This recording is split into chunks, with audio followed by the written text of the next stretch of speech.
Dear Canadians, talks about annexing your country aren't a joke. If you want to continue being an independent country, you're going to need to respond with force.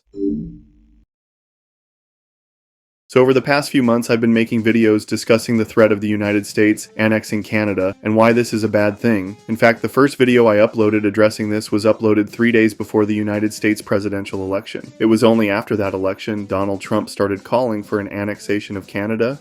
I was expecting the response from Canadians to be something akin to the fear-mongering by John Turner back in the 1984 Canadian federal election, where he strongly opposed relaxing the trade regulations with the United States out of fear that the United States would erode Canadian sovereignty. We built a country, east and west and north. We built it on an infrastructure that deliberately resisted the continental pressure of the United States. For 120 years we've done it. With one signature of a pen. You've reversed that, thrown us into the north-south influence of the United States, and will reduce us, I'm sure, to a colony of the United States, because when the economic levers go, the political independence is sure to follow. Instead, the response largely seems to be a combination of denial, belief that Trump is just making rude jokes, and even some people welcoming an annexation or even invasion. Well, I'm an American and have some insight as to why Trump is doing this, and I'm here to tell you that Trump isn't joking.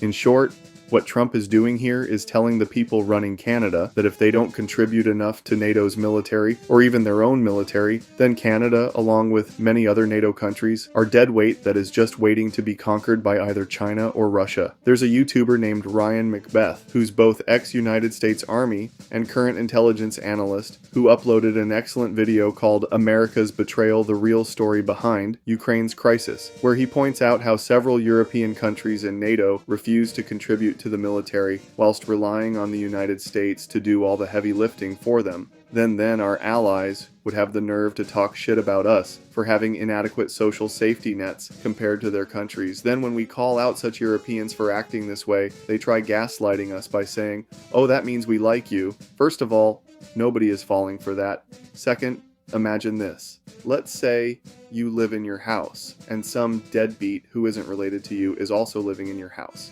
The deadbeat lives there because your parents let them in when they owned the house, but now you own the house and you pay for everything. The deadbeat is considered to be a family friend, yet never pays for utilities, food, or transportation, and refuses to get a job. You pay for all of that. Then whilst mooching and refusing to pay for anything, insults you constantly, mocking how he has so much free time on his hands, while you work your ass off desperately trying to continue to afford surviving there. When you call him out on it, he claims that taking advantage of you and insulting you is just his way of showing you affection. Then finally, you get sick of him taking advantage of you, and you kick him out. He and his family claim to be the international community and throw a bitch fit over this, whilst everyone else's response is, "It's about time you grew a pair and threw that bum out." This is how we view countries that refuse to contribute to NATO as anything other than deadbeats who seek to use us. If you are Belgium, Spain, Italy, Canada, or Portugal, we're sick and tired of you not pulling your own weight. And if you are Canada, Trump is telling you that if you refuse to use your nationalism to bolster your military, which is essential to protecting your country, then he's going to test you to see whether you are willing to stand up to him or just let him roll into your country without any attempt to resist. And if it's the latter, then you've lost your right to exist as a country. You might not like how Darwinist that sounds, but right now we are back to the days of might makes right. China and Russia are threatening the sovereignty of countries near them, and Canada's northern border is under threat by both countries. This poses a glaring security problem for us, and you've got to be delusional if you think Trump is going to let that slide. We've been begging other NATO countries to beef up their militaries, and most of you haven't. Since 2016, the United States has told Europe to get its defensive act together. They haven't. Since 2014, we've told Europe, stop buying Russian gas. They bought more. When Russia invaded Ukraine in 2022, many NATO countries wrung their hands instead of acting decisively. Some still can't find 2% of their economy to put towards the military, and it's been 3 years. And I don't believe a single new munitions factory has been built in Europe since the war started.